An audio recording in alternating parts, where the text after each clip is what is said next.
Everyone, welcome to Chirag's MariaDB tutorial. इस video में हम लोग देखेंगे कि कैसे हम लोग शेयर नथिंग क्लस्टर कॉन्फ़िगर करेंगे मारियाडीबी में एंड उबंटू 24.04 एलटीएस सर्वर के साथ। शेयर नथिंग क्लस्टर होता है मारियाडीबी का जो माईसीक्वल में जो हम लोग एनडीबी क्लस्टर करते थे उसका अल्टरनेटिव है शेयर नथिंग क्लस्टर इन मारियाडीबी। की फीचर्स है इसका फॉल्ट टॉलरेंट डेटाबेस क्लस्टर होता है जो सिंगल पॉइंट ऑफ फेलियर नहीं होता है। देन ईच नोड मतलब जितना भी हमारा नोड रहेगा, जितना भी हमारा सर्वर रहेगा, वो सर्वर में कोई डिस्क शेयर नहीं होगा। सो अपना सर्वर में नोड अपना इंडिविजुअली रन करेगा एंड ये यूजफुल होता है टेक्रोस एंड रियल टाइम एप्लीकेशंस के लिए।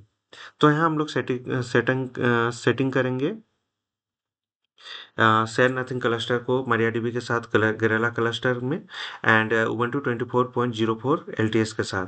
डिटेल वो स्टेप बाय स्टेप गाइड दिया हुआ है यहाँ पे। और दो सर्वर हम लोग यहाँ पर इंक्लूड करते हैं जिसको बोलते हैं सर्वर 1 एंड सर्वर 2।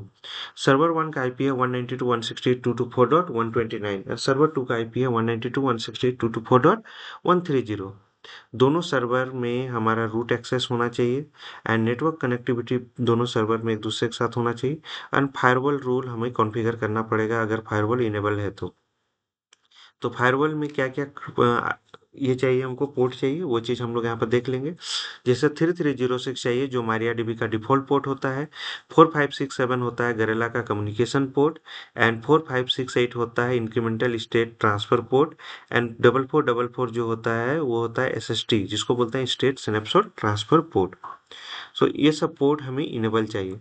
तो सबसे पहले हम लोग देखेंगे फायरवॉल कॉन्फ़िगरेशन। दोनों जो सर्वर है मेरा, ये जो दो सर्वर का बात करें, दोनों सर्वर हमारा VMware वर्क स्टेशन में रन कर रहा है। हम उसको एक्सेस कर लेते हैं। हम CMD से एक्सेस कर लेंगे।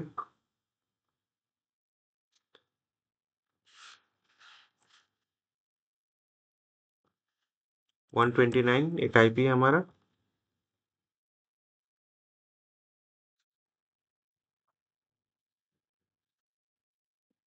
सर्वर 1 हो गया एंड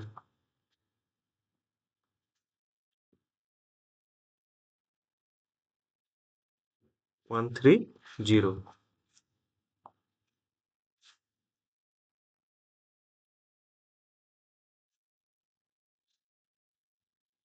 हमारा दो सर्वर है, सर्वर 1 एंड सर्वर 2।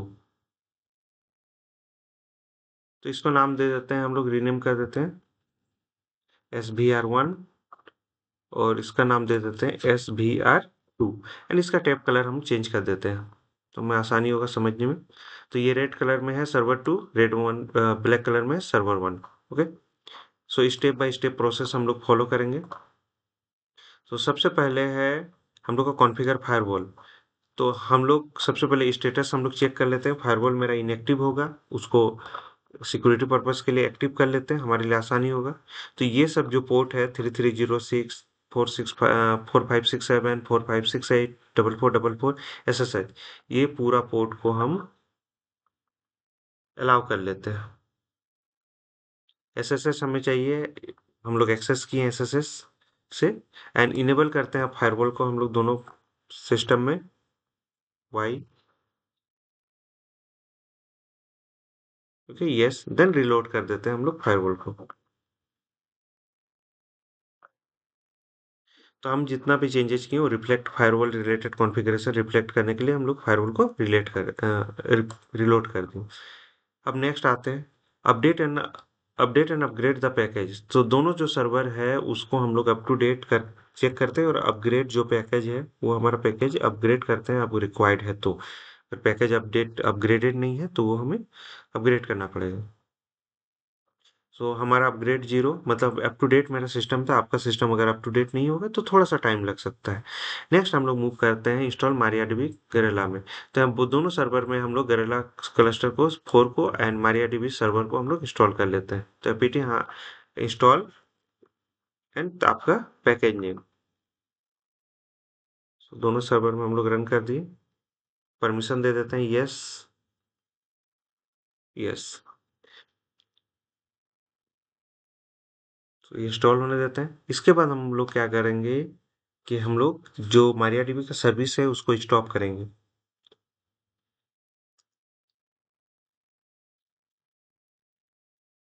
स्टॉप करने का रीजन ये है क्योंकि MariaDB का कॉन्फ़िगरेशन में हम लोग काम करेंगे, तो कॉन्फ़िगरेशन में चेंज करने के लिए हम लोग स्टॉप करते हैं तो ज़्यादा हमारा सिक्योर रहता है। सो हम स्टॉप कर देते हैं दोनों सर्वर में। Then configure MariaDB on both the server. So अब हम MariaDB का कॉन्फ़िगरेशन करते हैं। सबसे पहले सर्वर 1 जो 129 है उस पे बात करते हैं। तो उसमें हम लोग गरेला जो कॉन्फ़िगरेशन फाइल है उसको ओपन कर लिए। यहाँ पर हम लोग ऐड करेंगे कॉन्फ़िगरेशन। सो माइस्क्ल का कॉन्फ़िगरेशन ऐड करते हैं तो बाइंड एड्रेस में हम लोग सपोर्ट पर सब आईपी को अलाउ कर रहे हैं इस सेगमेंट पे। एंड बाइनरी फॉर्मेट हम लोग ले रहे हैं रो। डिफ़ॉल्ट स्टोरेज इंजन हम लोग InnoDB and InnoDB auto INC lock mode है वो 2 करते हैं। एंड यहाँ पर गरेला का प्रोवाइडर कनेक्शन को हम लोग ऑन करते हैं। एंड यहाँ पर उसका गरेला कनेक्शन का पाथ हम लोग दे देते हैं प्रोवाइडर का। देन कॉन्फ़िगरेशन करते हैं तो इस कॉन्फ़िगरेशन का नाम दे दिए हम लोग गरेला क्लस्टर। WSRP क्लस्टर जो है उसका जो 2 आईपी है दोनों आईपी को यहाँ पर लिखेंगे। आपका पास अगर और भी आईपी होगा तो आप आईपी यहाँ पे इंक्लूड कर सकते हैं, तो दोनों में ये ऑटोमेटिक काम करेगा। देन एसएसटी मेथड जो होता है उसको हम लोग यहाँ पर आरसिंक कर देते हैं, सिंक्रोनाइज होते रहे। एंड ग्रेला नोड कॉन्फ़िगरेशन जो है वो इस जो पर्टिकुलर सर्वर है उसका आईपी डालते हैं और सर्वर का नाम डालते हैं। तो ये कॉन्फ़िगरेशन हमें ऐड करना पड़ेगा गरेला क्लस्टर का कॉन्फ़िगरेशन फाइल में। तो ऐड कर दिए Ctrl+X+Y। अब सिमिलर जो है वो काम करेंगे हम लोग दूसरे सर्वर में भी। ओपन किए, एंड में गए एंड सिमिलर कॉन्फ़िगरेशन है। यहाँ ओनली वन चेंजेज है। ओके, इसको ऊपर कर देते हैं। सिमिलर हमें देखने में लगेगा। यहाँ दो चेंजेज है, एक आईपी एड्रेस चेंज होगा एंड सर्वर नेम चेंज होगा। ये दोनों चेंज करने के बाद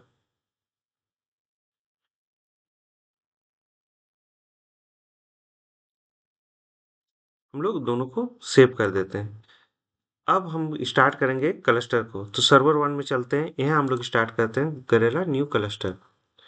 तो इसको रन करते हैं। रन कर ली। अब हम यहाँ पर चेक कर लेते हैं मेरे पास क्लस्टर का साइज क्या है। आप लॉगिन करके भी चेक कर सकते हैं माईस्क्ल में।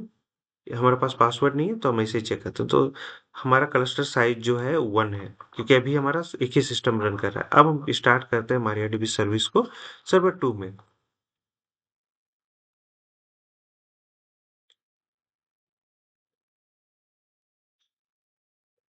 अब यहाँ पर हम लोग क्लस्टर साइज चेक करेंगे। तो स्टार्ट हो गया। क्लस्टर साइज चेक करते हैं तो यहाँ पर 2 आ गया।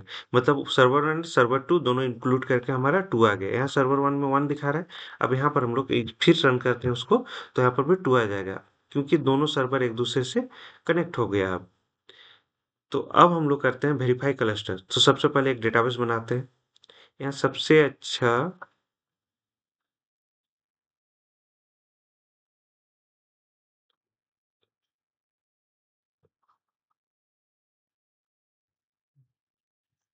तो सबसे पहले लॉगिन करते हैं, दोनों सर्वर में लॉगिन करते हैं। हमारा पासवर्ड नहीं था तो हम इंटर इंटर कर दिए। पासवर्ड आप अपने हिसाब से सेट कर सकते हैं माईस्क्ल का। अब हम क्या करते हैं, एक डेटाबेस बनाते हैं। तो सब पहले हम चेक कर लेते हैं सो डेटाबेसेस हमारे पास 4 रो है। यहाँ भी देखते हैं डेटाबेसेस, यहाँ भी 4 रो है। अब हम डेटाबेस क्रिएट करते हैं सर्वर 1 में। तो क्रिएट हो गया। अब 100 डेटाबेसेस करेंगे तो यहाँ 5 हो गए। और यहाँ भी ऑटोमेटिक मेरा डेटाबेस रिफ्लेक्ट कर गया, यहाँ भी 5 हो गया। देखिए यहाँ पर सिस तक था, यहाँ पर टेस्ट डीबी जो है इंक्लूड हो गया। तो दोनों ऑटोमेटिक डेटाबेस मेरा सिंक्रोनाइज हो गया। अब हम एक टेबल बनाते हैं। तो उससे पहले चेक यूज कर लेते हैं, use test DB show tables empty set use test DB show tables. यहाँ भी टेबल्स नहीं है। अब यहाँ पर एक टेबल क्रिएट कर दी, क्रिएट किए simple table create table name and then auto increment primary key and एक हम वैल्यू नाम का एक फील्ड लिए हैं। इधर भी हम लोग करते हैं तो इधर हमको मिल जाता है। अब DSC करते हैं, डिस्क्राइब करते हैं, टेस्ट टेबल। तो यहाँ पर देखते हैं आईडी इंटीजर, वैल्यू, फील्ड का नाम, वेर का 255, ये प्राइमरी की है, ऑटो इंक्रीमेंट है जो हम लोगों ने इधर क्रिएट किया। सिमिलर हमारा यहाँ पर आके टेबल क्रिएट हो गया। तो हम लोगों ने चेक भी कर लिया, ये स्टेप हो गया हम लोग का। अब टेस्ट फेलोवर ऑफ डेटा कंसिस्टेंसी, सो हम स्टॉप करते हैं डेटाबेस सर्वर 1 को। अब वाइस वर्सा करके टेस्ट कर लीजिए, एग्जिट। तो हम स्टॉप करते हैं MariaDB। अब यहाँ पर हम एक डेटा इंसर्ट करते हैं। WS क्लस्टर साइज का साइज भी देख लेते हैं। साइज मेरा अभी 1 आएगा क्योंकि एक मेरा स्टॉप है। 1 आएगा क्योंकि एक मेरा स्टॉप है। नाउ हम क्या करेंगे, एक डेटा इंसर्ट करते हैं, ऐसे ही टेस्ट वैल्यू करके एक डेटा को इंसर्ट करते हैं सर्वर 2 में। इंसर्ट किए। अब सर्वर 1 को स्टार्ट करते हैं।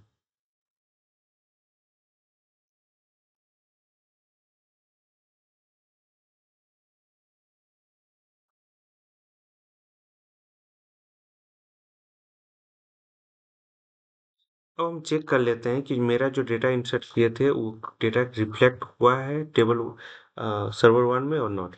तो हम रन करते हैं MySQL कमांड। पासवर्ड नहीं है, इंटर कीजिए। तो टेस्ट वैल्यू जो 1 है वो इंसर्ट किए थे वो यहाँ पर आ गया। अब और एक डेटा को इंसर्ट करके देखते हैं, टेस्ट वैल्यू 2। ओके, इंसर्ट किए। अब ये देखते हैं टेस्ट वैल्यू 2 भी हमारा इंसर्ट हो गया। तो यहाँ पर हम लोग देखें कि इंसर्ट हो गया। तो हम लोग इसको हम लोग सर्वर 1 एंड सर्वर 2 दोनों में हम लोग करके भी देख सकते हैं। तो दोनों सर्वर क्लस्टर में था, स्टॉप हो गया, स्टार्ट हो गया, ऑटोमेटिक सिंक्रोनाइज भी हो गया। अब हम लोग क्या करते हैं, इनेबल करते हैं MariaDB को कि जब भी मेरा सिस्टम बूट करे, सिस्टम रिबूट हो, तो ऑटोमेटिक मेरा MariaDB सर्विस जो है वो स्टार्ट हो जाए। इनेबल कर दिए।